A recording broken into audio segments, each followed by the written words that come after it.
Всем привет, друзья, с вами канал Блицкий, меня зовут Влад. Многие мои давние подписчики и зрители знают, что я очень люблю видеоигры 90-х. И периодически я на своем канале выпускаю ролики о различных игровых консолях-новоделах, которые нахожу на просторах Алиэкспресса. Причем всегда стараюсь показать довольно необычные и интересные экземпляры. Таких, конечно, попадается не так много, но все же они бывают. И вот сегодня в видео я хочу рассказать вам про одну такую консоль, которая имеет весьма занятные характеристики, но при этом весьма заурядный внешний вид. Итак, речь сегодня пойдет о портативной карманной игровой консоли под названием New Beat Boy или Beat Boy 2. Так что всех, кого интересует данная тематика, предлагаю немножко задержаться на просмотре данного видео.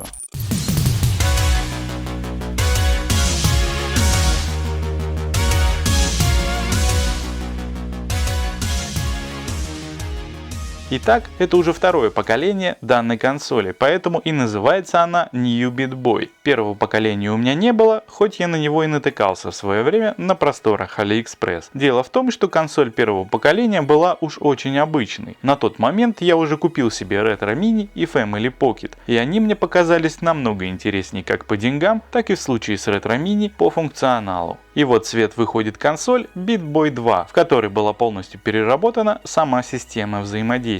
Теперь с этой консоли можно запускать свои любимые игры, ведь она поддерживает microSD карты. Причем в систему встроено несколько эмуляторов самых популярных платформ 90-х и начала 2000-х. Это Game Boy, Game Boy Advance, Game Boy Color, NES, Sega и Super Nintendo. Да и сама работа консоли построена на запуске операционной системы с microSD карты, которая идет в комплекте вместе с картридером. Кстати, о комплекте поставки. Поставляется консоль вот в такой вот небольшой серой коробке, а внутри нее нас встречает само устройство, картридер с microSD карточкой на 8 гигабайт, на которой записана операционная система. И тут важный момент: саму консоль без этой SD карты запустить нельзя. Я сначала не понял, в чем прикол, я такое встречаю впервые, но без карточки консоль не запускается, будет просто черный экран. Также в комплекте с консолью идет провод для подключения к телевизору. Теоретически можно с помощью данного провода играть на телеке, но на данный момент работа консоли с телеком по проводу невозможно. Дело все в том, что на этом Beat Boy стоит уже вторая версия прошивки. По этой причине в данной версии отсутствует функция работы по кабелю RCA. В первой же версии прошивки эта функция была доступна. Сам обновленный Beat Boy визуально мало чем отличается от первого поколения. Похож он на всем известный оригинальный классический Game Boy из 90-х, только уменьшенный в размерах, раза так в 3. Материал и цвет корпуса очень схож с оригиналом. Пластик довольно качественный, что само по себе редкость для подобных новоделов. На лицевой части устройства нас встречает IPS-экран с диагональю 2,4 дюйма. На это я сразу обратил внимание, когда в первый раз его включил. Экран тут действительно отличается по качеству от того же самого Retro Mini или Family Pocket. Непосредственно под экраном находится многофункциональная круглая кнопка R, которая отвечает за прокрутку меню, когда вы находитесь в системе. Ну а во время игры с помощью этой кнопки вызывается дополнительное меню эмулятора, в котором вы можете сохранить прогресс или загрузить свое сохранение. В 90-е, чтобы сохраниться в каких-нибудь черепашках ниндзя, ты жал на паузу, выключал телек и просил всех стороной обходить включенную приставку, потому что не дай бог кто-то заденет провод и весь твой прогресс улетит коту под хвост. Думаю, сейчас многие себя вспомнили в то время. Так вот, в этом Beat Boy можно сохраняться, и это, я считаю, очень крутая опция.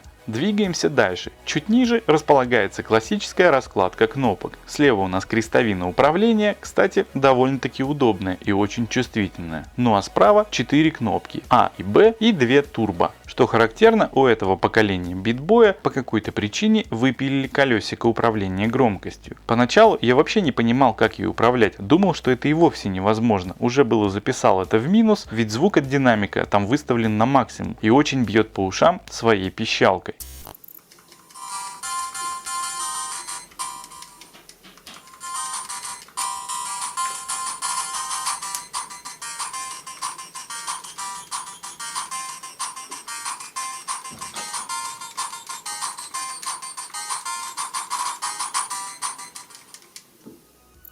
Но как оказалось, управлять громкостью можно, зажав клавишу Select плюс A или B для увеличения и уменьшения соответственно. Ровно как и в комбинации Select плюс Turbo кнопки выполняет функцию регулировки подсветки экрана консоли. Ну и таким образом мы подобрались к кнопкам Select и Start, которые расположены ниже и на которых повешены классические функции обычного геймпада. В самом низу справа располагается решетка динамика. Он, как я уже сказал, довольно громкий и писклявый. На нижнем торце корпуса располагается два разъема. Слева разъем AV для подключения к телевизору, который на данный момент, как я уже говорил выше, не работает. В этот разъем спокойно можно вставить обычные наушники и играть со звуком, никому не мешая. Ну и справа у нас разъем microUSB для зарядки самой консоли. На верхней грани корпуса у нас расположен слот для microSD карточки и рычаг включения и выключения консоли. На боковых гранях ничего нет. Консоль работает от съемного литиевого аккумулятора емкостью 700 мАч.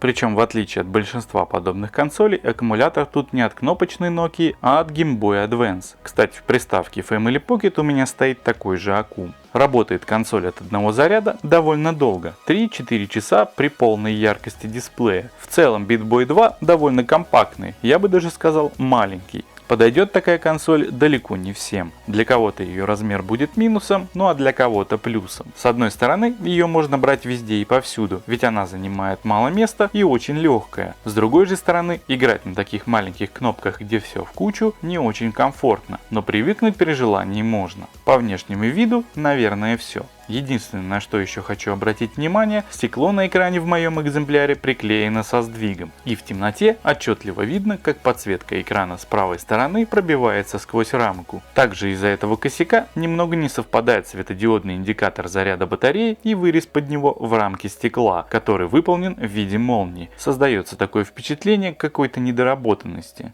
Теперь что по играм. Как я уже говорил выше, в этой приставке стоят эмуляторы самых популярных консолей 90-х. Соответственно, для проверки работы в эту консоль производитель накидал несколько десятков ромов для разных платформ. Так что в консоль можно поиграть прямо из коробки. Но меня интересовала именно установка своих ромов, своих любимых игр. И здесь с этим пока все не так гладко, как хотелось бы. Загрузочная microSD карточка, что идет в комплекте, поделена на 4 раздела. Первый – это раздел с системой, второй – с файлами игр, ну а третий и четвертый я, если честно, не понял для чего. Они просто есть. Так вот, мой стационарный компьютер работает под управлением Windows 8.1. И по какой-то причине восьмерка не видит эти разделы, видит только самый первый с системой. А вот самый нужный для установки дополнительных игр не видит. Уж не знаю, в чем там дело, насколько я понял, это такая особенность самой винды. Ну а вот на Windows 10, которая стоит у меня на ноутбуке, при запуске этой microSD карточки все разделы в доступе. Причем при подключении 3 и 4 раздела винда немедленно хочет отформатировать. В общем, для загрузки своих ромов в эту консоль обязательно нужна Windows 10. Может быть, конечно, в следующей прошивке это поправят, но пока только так. Открываем раздел с файлами, находим папку ROMs, ну а в ней у нас уже создано несколько папок с ромами для различных платформ. Качаем игры, какие и для каких платформ нам хочется, раскидываем по нужным папкам и играем. В принципе, все просто. Главное скачать файлы игр с правильным расширением. Естественно, друзья, первое и главное, что я поставил, это своих любимых жаб.